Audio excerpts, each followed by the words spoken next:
जोहार जयमल्लीबासी मैं मणिराम सोरेन अपना छाया से दा बेंगल टीवी मणिपुर जी घटना घटिसे আজি भारत मुक्ति मोर्चार राष्ट्रीय अध्यक्ष पावन मिश्राम तीव्र निंदा जनाइছে লগতে 7 আগস্ট भारत बंदत এই ঘটনাটো সামিল কৰাৰ নিৰ্দেশ কৰিছে তাৰ কৰ্মকৰ্তালৈ আশা কৰোঁ যে আমাৰ সমাজত অহা ভৱিষ্যত সাৱধান থাকো আৰু এনেকুৱা সমাজৰ মাজতে যেনে নহয় এই ঘটনা এনেকুৱা নহলে আমি সাধাৰণ মানুহ নিজস্বৰ চিন্তা ভাবি পেলাই সাৱধান থাকিব লাগে। জয় জোহাৰ জয় মল্লিবাসী। মেশ্ৰামজী কি ক'লে সকলোৱে শুনিলোঁ। साथियों, मणिपुर में जो चल रहा है वो दरिंदगी की इंतहा है। कोई भी व्यक्ति जो इस सभ्य समाज में रहना चाहता है बिल्कुल भी इस बात को बर्दाश्त नहीं कर सकता और किसी को भी ये बात बर्दाश्त नहीं करनी चाहिए। टीवी पर वहां के मुख्यमंत्री ने यह बयान दिया। एक पत्रकार जब उनको पूछ रहे थे तो बोल रहे थे कि ऐसी तो सैकड़ों घटनाएं मणिपुर में हो रही और यानी मुख्यमंत्री को निर्लज्जता की हद हो गई। मुख्यमंत्री एक संवैधानिक पद पर बैठा हुआ व्यक्ति है, वो कानून और संविधान की शपथ लेकर मुख्यमंत्री बनता है और उसकी जिम्मेदारी होती है उसके सरकार के यंत्रणा में काम करने वाले पुलिस वालों ने आदिवासी महिलाओं का ये कहना है जिनको निर्वस्त्र घुमाया गया, जिन पर अन्याय और अत्याचार किया गया, उनका बयान है कि ये सरकार के लोगों ने और पुलिस वालों ने उनको हिंसा करने वालों को हैंडओवर किया। ये तो हैरान करने वाली बात है। और अगर ऐसा है तो अगर मुख्यमंत्री को बर्खास्त कर दिया जाए और उनको हिंसक भीड़ के पास उसको हैंडओवर कर दिया जाए तो क्या वहां के मुख्यमंत्री ऐसा अनुभव लेना चाहेंगे, ऐसा अनुभव करना चाहेंगे? तभी उनको एहसास होगा, रियलाइजेशन होगा। हद हो गई, हैरान करने वाली बात है। इस तरह का बयान की सैकड़ों घटनाएं मणिपुर में हो रही है, सैकड़ों घटनाएं मणिपुर में हो रही है। वहां इंटरनेट पर पाबंदी लगाई हुई है। दुनिया वालों को सैकड़ों घटनाएं हो रही है मुख्यमंत्री कह रहे हैं और वो घटनाएं सारे दुनिया वालों को मालूम ना हो इसकी खबरदारी सेंट्रल गवर्नमेंट ले रही है, क्योंकि सेंट्रल गवर्नमेंट के पास इंटरनेट के पावर है। इंटरनेट सेंट्रल गवर्नमेंट बंद कर रही है, यानी सेंट्रल गवर्नमेंट को मालूम है।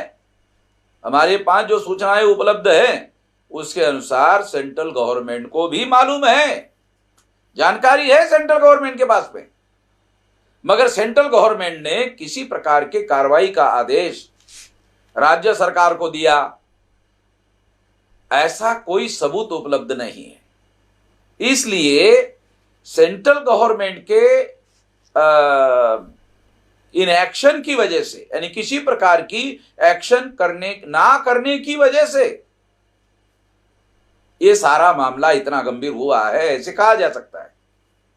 इसलिए मैं ऐसा मानता हूं कि जिस तरह की व्यवस्था, जिस तरह का हंगामा और जिस तरह की घटना घटित हुई, उससे वहां की कानून और व्यवस्था की स्थिति पूर्णतः फेल हो गई है।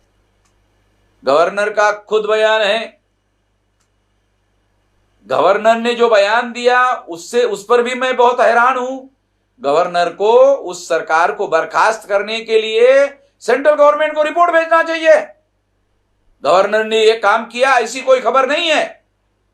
और अगर मान लो गवर्नर ने इस तरह का रिपोर्ट भेजा सेंट्रल गवर्नमेंट को, तो सेंट्रल गवर्नमेंट उस सरकार को बर्खास्त क्यों नहीं कर रही है? सेंट्रल गवर्नमेंट वहां पर आदिवासियों में और मैती समुदायों में झगड़ा लगाने के राजनीतिक मकसद के काम में लगी हुई है। नॉर्थ ईस्ट रीजन में भारतीय जनता पार्टी को फैलाने के लिए इस तरह की नीच घटनाओं का इस्तेमाल करने के लिए वो कोशिश कर रही हैं। इन घटनाओं से तो यही प्रूव हो रहा है। इस तरह की नीचता का प्रदर्शन सेंट्रल गवर्नमेंट भी कर रही है। ये नाकाबिले बर्दाश्त है। इसको बिल्कुल भी बर्दाश्त नहीं किया जा सकता। इसलिए हमने पहले ही भारत सरकार ने जो कॉमन सिविल कोड का मुद्दा उठाया था, जिसकी वजह से आदिवासियों के जो कस्टमरी लॉज है वो खत्म होते हैं, उसके विरोध में भारत बंद का हमने ऐलान किया था। तो उसका तीसरा चरण 27 जुलाई को है और 27 जुलाई को जब है तो 27 जुलाई को मैं सारे देश भर के कार्यकर्ताओं को आदेश निर्देश देता हूं कि वो प्रदर्शन रैलियों में इस मुद्दे को शामिल करे। भारत बंद में तो वो शामिल ही है। प्रदर्शन रैलियों में इस मुद्दे को शामिल करे और शामिल करके जिला लेवल पर सारे देश में 31 स्टेट में ये प्रदर्शन रैलियां किया जाए, कमिश्नरी लेवल पर किया जाए, डिस्ट्रिक्ट लेवल पर किया जाए, तहसील लेवल पर किया जाए, ब्लॉक लेवल पर किया जाए, ग्राम पंचायत लेवल पर किया जाए। सारे देश के कार्यकर्ताओं को मैं आदेश निर्देश देता हूं कि जहां जहां भी हम लोग संगठित रूप से काम कर रहे हैं वहां संगठित होकर प्रदर्शन रैलियां प्रोटेस्ट करने के लिए, विरोध करने के लिए पूरी ताकत लगाकर बड़े पैमाने पर इसको किया जाए। हम सारे देश भर में सोशल मीडिया में इसका कैंपेन शुरू कर रहे हैं। उसके साथ साथ सारे देश भर में इससे संबंधित पर्चे निकाल रहे हैं। ये पर्चे सोशल मीडिया में वायरल किए जाएंगे। इसके अलावा वॉल पोस्टरिंग सारे देश भर में किया जाएगा। इसके अलावा सारे देश भर में वॉल पेंटिंग किया जाएगा। सारे देश भर के लोगों को इसके लिए पब्लिसिटी करने के लिए भी आदेश और निर्देश दिया जाता है और पूरी ताकत लगाकर ऐसे किया जाए। मैं ऐसे मानता हूं ज्यादा से ज्यादा लोगों तक ये आवाज पहुंचे, इसलिए पब्लिसिटी पर भी विशेष ध्यान देना होगा, क्योंकि ज्यादा लोगों तक आवाज पहुंचे, ज्यादा लोग प्रोटेस्ट में शामिल हो। अगर ये हमारा मकसद है तो निश्चित रूप से पब्लिसिटी पर भी हमारे कार्यकर्ताओं को ज्यादा से ज्यादा ध्यान देना होगा।